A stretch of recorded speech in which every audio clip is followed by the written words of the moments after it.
नमस्कार साथियों, स्वागत है आपका अपने RS education circle YouTube channel पर। तो साथियों, आज की इस क्लास में हम यूपी पुलिस का previous year practice set class लेकर आए हैं, जो आपके एग्जाम्स के लिए बहुत ही महत्वपूर्ण होने वाला है। ठीक है साथियों, ये सभी क्वेश्चंस आपके एग्जाम्स के लिए बहुत ही महत्वपूर्ण हैं। साथियों, कई क्वेश्चंस एग्जाम्स में रिपीट कर हो चुके हैं। ठीक है, तो आपके आने वाले एग्जाम्स में भी यह बहुत महत्वपूर्ण होने वाले हैं। तो साथियों, इस क्लास को आप अच्छे से कंप्लीट कर लीजिएगा। ठीक है, जो आपके यूपी पुलिस के एग्जाम के लिए बहुत ही महत्वपूर्ण होने वाली है। ठीक है, जो पहला क्वेश्चन साथियों पूछा गया है कि किसी देश की महिला टीम ने कोरिया में 2018 में संपन्न हुआ कैरम विश्व कप जीता था। साथियों, किस देश की महिला टीम ने, जो कोरिया में विश्व कप हुआ था, उसने किस देश की महिला टीम ने दक्षिण कोरिया में यह 2018 में विश्व कप जीता था। ठीक है, आपका राइट आंसर साथी हो जाएगा भारत ने। ठीक है, याद रखेंगे। यहाँ पर देखो बी ऑप्शन में यहाँ पर मार्क लगा है, तो भारत आपका राइट आंसर ऑप्शन बी हो जाएगा। याद रखेंगे, जो कोरिया में हुआ था उसमें भारत जीता था। ठीक है, याद रखेंगे। जो क्वेश्चन नंबर साथियों दूसरा है आपका, विश्व बैंक की उद्योग सहजता सूचकांक 2018 की सूची में भारत का स्थान कौन सा है। तो विश्व कप की जो विश्व बैंक की उद्योग सहजता सूचकांक है साथियों, जो उद्योग सहजता इंडेक्स 2018 का, तो सूची में भारत का जो स्थान रहा है वह साथियों 150वां स्थान रहा है। ठीक है, याद रखेंगे। यहाँ पर आपका बी ऑप्शन बिल्कुल राइट हो जाएगा। 150वां स्थान रहा है विश्व बैंक की उद्योग सहजता इंडेक्स 2018 में। ठीक है, याद रखेंगे। यहाँ पर आपका बी ऑप्शन बिल्कुल साथियों राइट हो जाएगा। ठीक है, उसके साथ बात करते हैं साथियों, जो क्वेश्चन नंबर आपका 3 पूछा गया है कि ईस्ट अफ्रीकन कैंपेन में भारतीय सैनिकों के बलिदान के सम्मान में एनडीए के प्रशासनिक मुख्यालय को ब्लॉक नाम दिया गया था। किस देश को ब्लॉक नाम दिया गया था ईस्ट अफ्रीकन कैंपेन में। ठीक है, याद रखेंगे। ईस्ट अफ्रीकन कैंपेन में भारतीय सैनिकों के बलिदान के सम्मान में एनडीए के प्रशासनिक मुख्यालय को किस देश में ब्लॉक नाम दिया गया था। याद रखेंगे, सूडान में। ठीक है, बहुत ही महत्वपूर्ण क्वेश्चन है, यह एग्जाम्स में प्रीवियस ईयर पूछा जा चुका है। ठीक है, उन्हीं सभी क्वेश्चंस को हम यहाँ पर कवर कर रहे हैं। तो सूडान में साथियों ब्लॉक नाम दिया गया था, जिसमें भारतीय सैनिकों का बलिदान के सम्मान में। ठीक है, एनडीए के प्रशासनिक मुख्यालय को। यहाँ पर सी ऑप्शन आपका बिल्कुल राइट हो जाएगा। उसके साथ बात करते हैं साथियों, T20 अंतर्राष्ट्रीय क्रिकेट में 51 गेंदों में 123 रन बनाने वाली प्रथम भारतीय महिला कौन थी। जो T20 अंतर्राष्ट्रीय क्रिकेट में 51 गेंदों में 133 रन बनाए थे, वह पहली भारतीय महिला कौन थी। तो साथियों याद रखेंगे, हरमनप्रीत कौर। यहाँ पर आपका बी ऑप्शन बिल्कुल राइट हो जाएगा। हरमनप्रीत कौर ने 103 रन 91 गेंदों में बनाए थे, जो भारत की प्रथम महिला थी। ठीक है, याद रखेंगे। यहाँ पर आपका बी ऑप्शन बिल्कुल राइट हो जाएगा।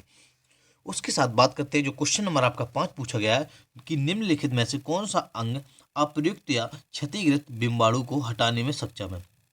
क्या पूछ रहा है कि इनमें से कौन सा हमारे चारों ऑप्शंस में अंग है जो अप्रयुक्त या क्षतिग्रस्त बिम्बाणु को हटाने में सक्षम है। तो याद रखेंगे, जो अग्नाशय है उसका कार्य साथियों, जो क्षतिग्रस्त या अप्रयुक्त जो बिम्बाणु, ये बेकार पदार्थ होते हैं, उनको हटाने में अग्नाशय का बहुत ही महत्व होता है। ठीक है, याद रखेंगे। यहाँ पर आपका बी ऑप्शन बिल्कुल राइट हो जाएगा। याद रखेंगे। ठीक है, साइंस से रिलेटेड क्वेश्चन है। क्वेश्चन नंबर साथियों 7वां आपसे पूछा गया है, मिश्र धातु गुलाब सोने में सोने के अलावा अन्य कौन सा धातु शामिल होता है। तो याद रखेंगे, इसमें साथियों जो में गुलाब होता है उसमें साथियों चांदी भी शामिल होता है। ठीक है, मिश्र धातु में चांदी भी शामिल होता है। यहाँ पर डी ऑप्शन आपका बिल्कुल राइट हो जाएगा। क्वेश्चन नंबर 7 पूछा गया आपका कि मोनोमर कैप्रोलैक्टम का किस बहुलक को प्राप्त करने के लिए बहुलीकरण किया जाता है। तो यहाँ पर साथियों आपने हाई स्कूल 12th में पढ़ा होगा कि बहुलीकरण। ठीक है, जो मोनोकर कॉप्रोलैक्टम का किस बहुलक को प्राप्त करने के लिए बहुलीकरण किया जाता है। तो टेफ्लॉन को प्राप्त करने के लिए हम मोनो और कैप्रोलैक्टम का बहुलीकरण किया जाता है। ठीक है, टेफ्लॉन को प्राप्त करने के लिए, याद रखेंगे किसे, टेफ्लॉन को प्राप्त करने के लिए। यहाँ पर ए ऑप्शन आपका बिल्कुल राइट हो जाएगा। उसके साथ बात करते हैं, क्वेश्चन नंबर 8 आपका पूछा गया है कि शक्ति की भौतिक मात्रा की विमा है। साथियों, जो शक्ति होता है, शक्ति को हम डिनोट करते हैं पी से। ठीक है, याद रखेंगे। जो उसकी भौतिक मात्रा की विमा होती है वह M1L2T-3 होता है। ठीक है, याद रखेंगे। क्या होता है, P बराबर W/T होता है। याद रखेंगे। ठीक है, P बराबर W/T। जो इसकी विमा होती है वह साथियों M1L2T-3 या ML2T-3 होता है। ठीक है, इसकी जो विमा। उसके साथ साथियों जो क्वेश्चन नंबर आपका अगला पूछा गया है कि कैल्शियम CaS4 2H2O का रासायनिक सूत्र क्या है। ठीक है, तो इसका आपको रासायनिक सूत्र बताना है कि क्या हो जाएगा। तो इसको जिप्सम कहते हैं साथियों, याद रखेंगे। ठीक है, इसको जिप्सम कहते हैं, CaS4 2H2O कोक, ठीक है, जिप्सम कहा जाता है। क्वेश्चन नंबर 10 आपका पूछा गया है कि मदन मोहन मालवीय प्रौद्योगिकी विश्वविद्यालय कहाँ स्थित है। आपको बताना है कि जो मदन मोहन मालवीय प्रौद्योगिकी विश्वविद्यालय है वह कहाँ स्थित है। तो आपका राइट आंसर हो जाएगा साथियों गोरखपुर में, यूपी में स्थित है, ठीक है। गोरखपुर यूपी में मदन मोहन मालवीय प्रौद्योगिकी विश्वविद्यालय स्थित है, ठीक है। ए ऑप्शन आपका यहाँ पर बिल्कुल राइट हो जाएगा, ठीक है। उसके साथ बात करते हैं नेक्स्ट क्वेश्चन की साथियों, ठीक है। क्वेश्चन नंबर आपका 11 पूछा गया है कि उत्तर प्रदेश पुलिस के चिन्ह में कौन से जानवर का चित्र है। तो आपको बताना साथियों उत्तर प्रदेश की जो पुलिस की चिन्ह होता है, जो लोगो होता है यूपी कांस्टेबल का, उसमें कौन से जानवर का चिन्ह होता है। तो आपको बताना है उसमें मछली का चिन्ह होता है, ठीक है। ए ऑप्शन आपका यहाँ पर बिल्कुल राइट हो जाएगा साथियों, मछली का चिन्ह लगा होता है, ठीक है। याद रखें कभी कभी हमारे एग्जाम्स में इस प्रकार से क्वेश्चन भी पूछे जाते हैं, ठीक है। बढ़ते हैं अगले क्वेश्चन की ओर। क्वेश्चन नंबर आपका 12 पूछा गया है कि उत्तर प्रदेश लोकसभा में सीटों का योगदान करता है। उत्तर प्रदेश लोकसभा में सीटों का योगदान कौन करता है। तो याद रखेंगे 80 सीटें हैं साथियों उत्तर प्रदेश लोकसभा में, ठीक है। 80 यहाँ पर लोकसभा में उत्तर प्रदेश में सीटें हैं, ठीक है। यहाँ पर सी ऑप्शन आपका बिल्कुल राइट हो जाएगा, याद रखेंगे साथियों, ठीक है। उसके साथ बढ़ते हैं साथियों आगे। क्वेश्चन नंबर 13 आपको पूछा गया है कि माघ मेला किस दिन शुरू होता है। तो माघ का जो मेला लगता है साथियों, माघ एक महीना होता है, उसका जो मेला लगता है वह मकर संक्रांति के दिन से शुरू हो जाता है, ठीक है। याद रखेंगे यहाँ पर आपका ए ऑप्शन बिल्कुल राइट हो जाएगा। जो माघ का मेला लगता है वह मकर संक्रांति के दिन से साथियों शुरू या प्रारंभ हो जाता है, ठीक है। बढ़ते हैं अगले क्वेश्चन की ओर साथियों। क्वेश्चन नंबर आपका 14 पूछा गया है कि कवि संत कबीर का जन्म पालन पोषण किस शहर में हुआ था। जो कवि संत कबीर थे उनका जन्म और पालन पोषण किस शहर में हुआ था। तो याद रखेंगे उनका जो जन्म और पालन पोषण हुआ था वह वाराणसी शहर में हुआ था, ठीक है। याद रखेंगे वाराणसी या बनारस, यहाँ पर आपका सी ऑप्शन बिल्कुल साथियों ये राइट हो जाएगा, याद रखेंगे।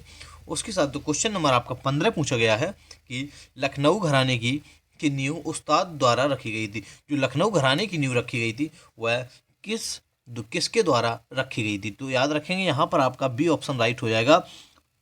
लखनऊ घराने की नींव जो थी वह बाचू खान द्वारा रखी गई थी, ठीक है। यहाँ पर आपका बी ऑप्शन बिल्कुल राइट हो जाएगा। बाचू खान ने लखनऊ की नींव रखी थी, जो उत्तर प्रदेश की वर्तमान राजधानी है लखनऊ, ठीक है। बढ़ते हैं क्वेश्चन नंबर 16 की ओर। क्वेश्चन नंबर 16 पूछा गया आपका कि उत्तर प्रदेश पुलिस के आधिकारिक ध्वज में 2 रंग होते हैं, लाल और, इनमें से आपको ऑप्शन को बताना है कि लाल और उसके अलावा कौन सा रंग होता है। साथियों दोस्तों ये आपके एग्जाम्स के लिए क्वेश्चन बहुत ही महत्वपूर्ण होने वाले हैं, क्योंकि यूपी पुलिस का एग्जाम बहुत ही पास आने वाला है।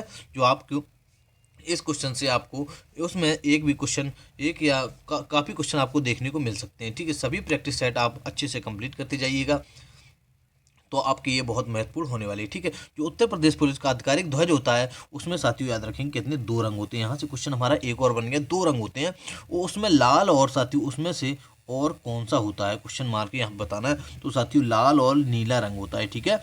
जो उत्तर प्रदेश का आधिकारिक ध्वज होता है, ठीक है, 2 रंग होते हैं जिसमें, और लाल और नीला होता है, ठीक है। याद रखेंगे यहाँ पर आपका बी ऑप्शन बिल्कुल राइट हो जाएगा, ठीक है। क्वेश्चन नंबर साथियों 17 पूछा गया आपका कि अमीर खुसरो द्वारा रचित छाप तिलक सब छीनी किस भाषा में है। साथियों जो अमीर खुसरो द्वारा रचित कविता है छाप तिलक सब छीनी, यह किस भाषा में लिखी गई है। तो याद रखेंगे ये खड़ी बोली में रखी गई है, ठीक है। याद रखेंगे यहाँ पर आपका बी ऑप्शन बिल्कुल राइट हो जाएगा। जो अमीर खुसरो थे कवि, उन्होंने जो कविता लिखी थी छाप तिलक सब छीनी, वह खड़ी बोली में लिखी गई थी, ठीक है। यहाँ पर बी ऑप्शन आपका बिल्कुल राइट हो जाएगा, याद रखेंगे ऑप्शन बी, ठीक है।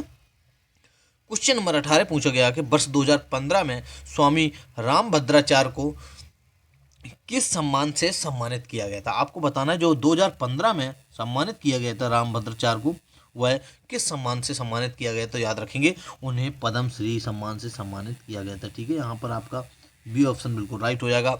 पद्म श्री सम्मान से सम्मानित किया गया था स्वामी रामभद्राचार्य को, 2015 की बात है ये, ठीक है।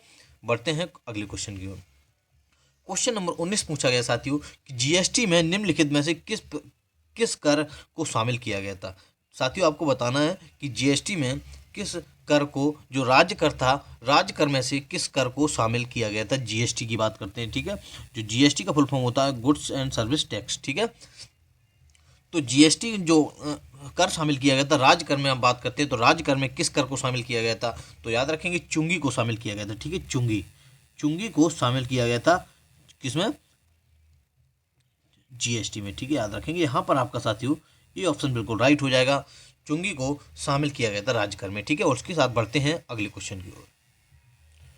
साथियों जो क्वेश्चन नंबर आपका 20 पूछा गया है कि विश्व स्वास्थ्य दिवस कब मनाया जाता है। बहुत ही महत्वपूर्ण क्वेश्चन है, एग्जाम्स में आपके कई बार हर एक एग्जाम से देखने को मिलता है ये क्वेश्चन। ठीक है, जो विश्व स्वास्थ्य दिवस है वह कब मनाया जाता है, तो आपका राइट आंसर हो जाएगा 7 अप्रैल को। ठीक है, याद रखेंगे साथियों 7 अप्रैल को विश्व स्वास्थ्य दिवस मनाया जाता है। ठीक है, यहाँ पर आपका बी ऑप्शन बिल्कुल राइट हो जाएगा, विश्व स्वास्थ्य दिवस 7 अप्रैल को मनाया जाता है। ठीक है, बात करते हैं अगले क्वेश्चन की साथियों। 21 नंबर क्वेश्चन आपका साथियों पूछा गया है कि नियॉन लैंप का आविष्कार किसके द्वारा किया गया था। तो आपको बताना है साथियों जो नियॉन लैंप का आविष्कार है वह किसके द्वारा किया गया था, तो आपका जो राइट आंसर साथियों हो जाएगा वह कौन हो जाएगा, तो राइट आंसर आपका हो जाएगा नियॉन लैंप का आविष्कार जॉर्ज क्लाउड के द्वारा किया गया था। ठीक है, याद रखेंगे नियॉन लैंप। ठीक है, बहुत ही महत्वपूर्ण क्वेश्चन है, नियॉन लैंप साइंस से रिलेटेड क्वेश्चन है कि नियॉन लैंप का आविष्कार जो है वह जॉर्ज क्लाउड ने किया था। ठीक है, यहाँ पर ए ऑप्शन आपका बिल्कुल राइट हो जाएगा, जॉर्ज क्लाउड ने नियॉन लैंप का आविष्कार किया था। ए ऑप्शन आपका यहाँ पर बिल्कुल राइट हो जाएगा। ठीक है, याद रखेंगे। क्वेश्चन नंबर 22 आपका पूछा गया है कि कि एक ऐसी छवि है जो प्रायः फोरम और सामाजिक नेटवर्क में ऑनलाइन व्यक्ति का प्रतिनिधित्व करती है, वह कौन सी छवि है जो प्रायः फोरम और सामाजिक नेटवर्क में ऑनलाइन व्यक्ति का प्रतिनिधित्व करती है, तो याद रखें अवतार। ठीक है, अवतार या उसका फोटोग्राफ या कुछ भी एक ऐसी छवि है जो प्रायः फोरम और सामाजिक नेटवर्क में ऑनलाइन व्यक्ति का प्रतिनिधित्व करती है। अवतार या उसे फोटो, जैसे फोटो कह सकते हैं। ठीक है, एक हाँ फोटो कह सकते हैं, उसे ऐसी छवि है जो प्राय फॉर्म और सामाजिक नेटवर्क में, अगर मान लीजिए अगर हम फॉर्म हम किसी का भरते हैं कोई भी, तो उसमें हम फोटो अपनी लगाते हैं एक छवि के रूप में। ठीक है, अवतार लगाते हैं उसमें, या आप अपनी एक नॉर्मल सी स्ट्रेट फोटो लगाते हैं। ठीक है, उसी को हम अवतार कहते हैं। तो यहाँ पर इसी ऑप्शन आपका बिल्कुल साथियों राइट हो जाएगा, याद रखेंगे ऑनलाइन व्यक्ति का प्रतिनिधित्व करती है। ठीक है, क्वेश्चन नंबर 22 आपका पूछा गया है साथियों, याद रखेंगे बहुत ही महत्वपूर्ण क्वेश्चन है ये कि अंडमान और निकोबार द्वीप समूह पर स्थित इंदिरा पॉइंट निम्नलिखित में से किसके निकटतम है। तो आपको बताना है, जो यहाँ तो साथियों हमारा एक क्वेश्चन उसके साथ ही कंप्लीट हो गया कि अंडमान जो इंदिरा पॉइंट स्थित है वह अंडमान एवं निकोबार में स्थित है। ठीक है, याद रखेंगे अंडमान एवं निकोबार द्वीप समूह पर स्थित जो इंदिरा पॉइंट है वह किस में इनमें से किसके निकटतम है, तो याद रखेंगे इंडोनेशिया। ठीक है, याद रखेंगे यहाँ पर आपका साथियों जो ऑप्शन राइट हो जाएगा वह सी ऑप्शन बिल्कुल राइट हो जाएगा, इंडोनेशिया में ठीक है स्थित है। ठीक है, इंडोनेशिया के निकटतम स्थित है, यहाँ पर सी ऑप्शन आपका राइट हो जाएगा। बढ़ते हैं इसी के साथ अगले क्वेश्चन की ओर। क्वेश्चन नंबर साथियों आपका 24 पूछा गया है कि ब्यूनस आयर्स किस देश की राजधानी है। क्या पूछा गया है कि ब्यूनस आयर्स जो वह किस देश की राजधानी है। ब्यूनस आयर्स तो बताएंगे आप लोग किस देश की राजधानी ब्यूनस आयर्स है।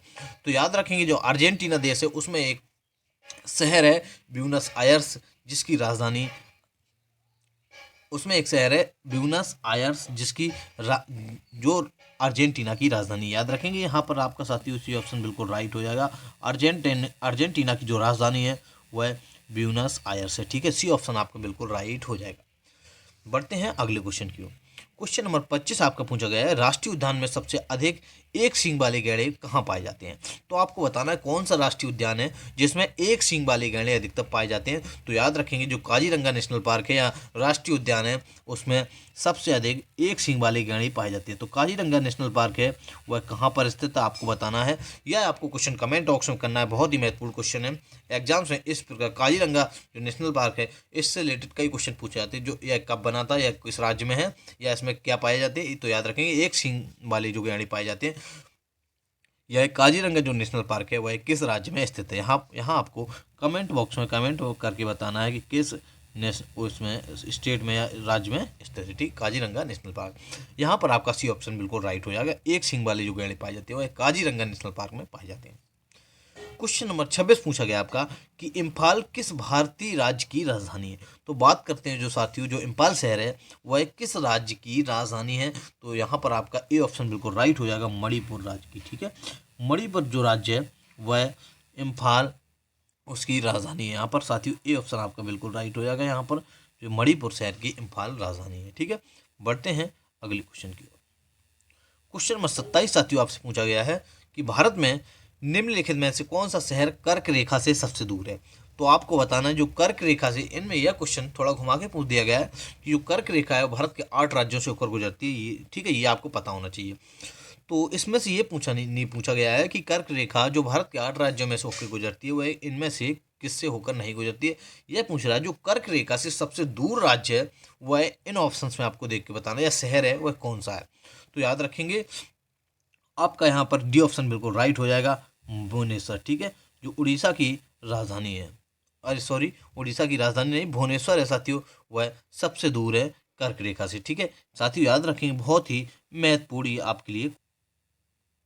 यहाँ पर आपका साथियों डी ऑप्शन बिल्कुल राइट हो जाएगा। ठीक है, बात करते हैं अगले क्वेश्चन की। क्वेश्चन नंबर 28 पूछा गया, हॉर्नबिल महोत्सव किस राज्य में मनाया जाता है। बहुत ही इंटरेस्टिंग क्वेश्चन है। जो हॉर्नबिल महोत्सव है वह किस राज्य में मनाया जाता है। आपका राइट आंसर साथियों हो जाएगा नागालैंड में। ठीक है, याद रखेंगे यहाँ पर आपका ए ऑप्शन बिल्कुल राइट हो जाएगा। नागालैंड शहर में हॉर्नबिल महोत्सव मनाया जाता है। ठीक है, यहाँ पर ए ऑप्शन आपका राइट हो जाएगा। ठीक है, जो हॉर्नबिल महोत्सव है वह नागालैंड में मनाया जाता है। क्वेश्चन नंबर साथियों 29 आपका पूछा गया है कि निर्माण के पश्चात आजाद हिंद फौज अंग्रेजी भारतीय सेना के विरुद्ध किस क्षेत्र में कार्यवाही कर रही थी। जो निर्माण के पश्चात आजाद हिंद फौज जो थी वह अंग्रेजी भारतीय सेना के विरुद्ध किस क्षेत्र में कार्यवाही कर रही थी, याद कर रखेंगे जो बलूचिस्तान है वह साथियों उसके क्षेत्र में कार्यवाही कर रही थी। यहाँ पर आपका साथियों ए ऑप्शन बिल्कुल राइट हो जाएगा, बलूचिस्तान। ठीक है, बहुत ही महत्वपूर्ण सभी क्वेश्चन है आपके एग्जाम के लिए। क्वेश्चन नंबर साथियों 30 पूछा गया है कि महाराष्ट्र के पोला त्यौहार में किस जानवर की पूजा की जाती है। जो पोला त्यौहार होता है, याद रखेंगे यहाँ पर आपके कई क्वेश्चंस कवर हो जाते हैं एक क्वेश्चन के साथ साथियों। जो पोला त्यौहार है वह याद रखेंगे महाराष्ट्र में मनाया जाता है। ठीक है, कहाँ मनाया जाता है, महाराष्ट्र में साथियों पोला त्यौहार मनाया जाता है। वो जो बात करते हैं पोला त्यौहार की, उसमें किस जानवर की पूजा की जाती है, तो वृषभ जिसे बैल कहते हैं, तो यहाँ पर याद रखेंगे वृषभ बैल की पूजा की जाती है। यहाँ पर आपका बी ऑप्शन बिल्कुल राइट हो जाएगा साथियों। ठीक है, बढ़ते हैं क्वेश्चन नंबर 31 की ओर। क्वेश्चन नंबर 31 आपसे पूछा गया है कि भारत का संविधान भारत के महान्यायवादी की नियुक्ति का अधिकार किसको देता है। जो भारत का संविधान है कि भारत के महान्यायवादी, जो भारत का एक महान्यायवादी होता है, उसकी नियुक्ति का जो अधिकार है वह एकमात्र व्यक्ति है राष्ट्रपति। ठीक है, भारत के राष्ट्रपति को भारत का संविधान भारत के महान्यायवादी की नियुक्ति का अधिकार देता है। यहाँ पर आपका साथियों बी ऑप्शन बिल्कुल राइट हो जाएगा, भारत के राष्ट्रपति को। ठीक है, बी ऑप्शन आपका बिल्कुल राइट हो जाएगा। क्वेश्चन नंबर 32 पूछा गया है कि किस देश की राइटेक कंपनी ने 1900 के दशक में बासमती चावल पर एकस्व अधिकार प्राप्त करने का प्रयास किया था। किस देश ने साथियों, याद रखेंगे जो राइसटेक कंपनी है, राइसटेक, उसने 1900 के दशक में बासमती चावल पर एकस्व अधिकार प्राप्त करने का प्रयास किया था। ठीक है, याद रखेंगे यहाँ पर आपका सी ऑप्शन बिल्कुल राइट हो जाएगा, संयुक्त राज्य अमेरिका ने। ठीक है, यूएसए है, यूएसए की साथियों जो कंपनी है राइसटेक, उसने 1900 दशक में बासमती चावल पर अपना पूरा अधिकार प्राप्त करने का प्रयास किया था। ठीक है, सी ऑप्शन आपका बिल्कुल राइट हो जाएगा। याद रखेंगे क्वेश्चन नंबर 33 है आपका कि भारत का मूल रूप संविधान किसके द्वारा हाथ से लिखा गया था। जो भारत का साथियों संविधान है, बहुत ही अच्छा क्वेश्चन है कि भारत का जो मूल संविधान है वह किसके द्वारा हाथ से लिखा गया था। तो आपको बताना है जो कन्हैयालाल मणिकलाल मुंशी थे, उन्होंने भारत का संविधान है वह अपने हाथों से लिखा था। ठीक है, याद रखेंगे कन्हैयालाल मणिकलाल मुंशी। यहाँ पर आपका डी ऑप्शन बिल्कुल राइट हो जाएगा। इसके साथ हम बात करते हैं साथियों, इन्होंने लिखने के बाद इन्होंने एक रिक्वेस्ट या विनती की थी कि हमें कुछ नहीं चाहिए, हमने पूरा समाधान लिख दिया, बस हर एक पेज पे हमारा नाम और सबसे जो अंतिम पेज है उस पे मेरे दादाजी और मेरा नाम होना चाहिए। ठीक है, तो याद रखें कभी अगर संविधान पढ़ना तो उसमें हर एक पेज पे कन्हैयालाल मणिकलाल मुंशी का नाम लिखा हुआ है और सबसे जो अंतिम पेज है उस पे इनके दादाजी और इनका नाम लिखा हुआ है। याद रखेंगे यहाँ पर आपका डी ऑप्शन बिल्कुल राइट हो जाएगा। क्वेश्चन नंबर 34 पूछा गया है साथियों कि जब महात्मा गांधी को रेलगाड़ी से जबरन उतारा गया तब तो वह दक्षिण अफ्रीका में कहाँ जा रहे थे। बहुत देखो क्वेश्चन कितना घुमा के पूछ दिया गया। जो महात्मा गांधी को दक्षिण अफ्रीका जा रहे थे, जब उन्हें, आपने कभी कहानी में या हिस्ट्री में सुना होगा कि उन्हें रेलगाड़ी से उतार दिया गया था। ठीक है, तो यह जबरदस्ती की गई थी, तो वह महात्मा गांधी रेलगाड़ी से जबरन उतारा गया तो वह दक्षिण अफ्रीका में प्रिटोरिया जा रहे थे। यहाँ पर आपका ए ऑप्शन बिल्कुल राइट हो जाएगा। दक्षिण अफ्रीका में जो प्रिटोरिया शहर है उधर जा रहे थे महात्मा गांधी। ठीक है, ए ऑप्शन आपका बिल्कुल राइट हो जाएगा। साथियों याद रखें, बहुत ही इंटरेस्टिंग क्वेश्चन है। ठीक है, क्वेश्चन नंबर साथियों 35 आपसे पूछा गया है कि निम्नलिखित में से नृत्य का कौन सा प्रकार असम से संबंधित है। आपको बताना है कि इसमें से जो 4 ऑप्शंस दिए गए हैं, नौटंकी, कथकली, बिहू और गरबा, इनमें से 4 ऑप्शंस दिए गए आपको, इनमें से कौन सा जो नृत्य का प्रकार है वह असम से संबंधित है। तो याद रखेंगे साथियों, जो नौटंकी है वह उत्तर प्रदेश से संबंधित है, कथकली है वह केरल से, और जो गरबा है वह गुजरात से संबंधित है। तो यहाँ पर जो बिहू नृत्य है वह साथियों याद रखेंगे असम से संबंधित है। ठीक है, आपका यहाँ पर सी ऑप्शन बिल्कुल राइट हो जाएगा साथियों, जो बिहू नृत्य है वह असम से संबंधित है। ठीक है, क्वेश्चन नंबर 36 पूछा गया है कि योजना के तहत खोले गए सभी बैंक खातों में 5,000 रुपये ओवरड्राफ्ट की सुविधा दी गई है। ठीक है, किस योजना के तहत साथियों आपको बताना है कि बैंक के तहत खोले गए सभी बैंक खातों में 5,000 रुपये की ओवरड्राफ्ट की सुविधा दी गई है। तो यहाँ पर आपका राइट आंसर हो जाएगा प्रधानमंत्री जनधन योजना। ठीक है, जो प्रधानमंत्री जनधन योजना के अंतर्गत अकाउंट्स खोले गए हैं उनमें 5,000 रुपये की ओवरड्राफ्ट दी गई। यहाँ पर आपका साथियों सी ऑप्शन बिल्कुल राइट हो जाएगा, उनके अकाउंट से 5,000 रुपये डाली जाएंगी। ठीक है, क्वेश्चन नंबर 37 की ओर बढ़ते हैं कि मौर्य राजवंश की स्थापना मगध में हुई थी, जो वर्तमान में किस नाम से जाना जाता है। जो मौर्य राजवंश है उसकी स्थापना मगध में हुई थी, याद रखेंगे। जो वर्तमान में किस नाम से जाना जाता है, याद रखेंगे बिहार नाम से। ठीक है, बिहार नाम से जाना जाता है। यहाँ पर आपका सी ऑप्शन बिल्कुल राइट हो जाएगा। जो वर्तमान में साथियों बिहार राज्य है उसे मगध, जो मगध है उसे साथियों, जो बिहार राज्य है वर्तमान में उसे पहले मगध नाम से जाना जाता है। ठीक है, लेकिन वह वर्तमान में बिहार नाम से जाना जाता है, जिसमें मौर्य राजवंश की स्थापना हुई थी। यहाँ पर सी ऑप्शन आपका बिल्कुल राइट हो जाएगा साथियों। बहुत ही महत्वपूर्ण क्वेश्चन है, सभी अच्छे से कंप्लीट कर लीजिएगा आप। क्वेश्चन नंबर 38 पूछा गया आपका कि भारत निम्नलिखित में से किस संगठन का सदस्य नहीं है। आपको बताना साथियों इन 4 ऑप्शंस में देख के कि जो भारत शहर है, भारत देश है सॉरी, वह किस संगठन का सदस्य नहीं है, आपको बताना है। तो याद रखेंगे इनमें से राष्ट्रकुल का है साथियों, दक्षिण एशियाई क्षेत्रीय सहयोग संगठन का है, और जो G20 का है साथियों, और दक्षिण पूर्वी एशियाई राष्ट्रों का संगठन नहीं है, जिसे आसियान कहते हैं। ठीक है, इसका संगठन नहीं है, याद रखेंगे। यहाँ पर आपका ए ऑप्शन बिल्कुल राइट हो जाएगा साथियों। ठीक है, बहुत ही महत्वपूर्ण क्वेश्चन है, सभी महत्वपूर्ण क्वेश्चन से। तो साथियों आज की क्लास यहीं समाप्त होती हुई। यहाँ पर हमने जीके का पूरा प्रैक्टिस सेट आपको करा दिया गया है, तो आप उन्हें देखकर अच्छे से कंप्लीट कर लीजिएगा, जो आपके एग्जाम्स के लिए बहुत ही महत्वपूर्ण होने वाला है। ठीक है, और कंटिन्यू ऐसी प्रैक्टिस सेट को करने के लिए साथियों हमारे चैनल को सब्सक्राइब कर लीजिएगा, जिससे सभी आने वाले इंटरेस्टिंग वीडियो को आप अच्छे से ले पाए और परीक्षा में अच्छा रिजल्ट दे पाए। ठीक है, थैंक यू क्लास।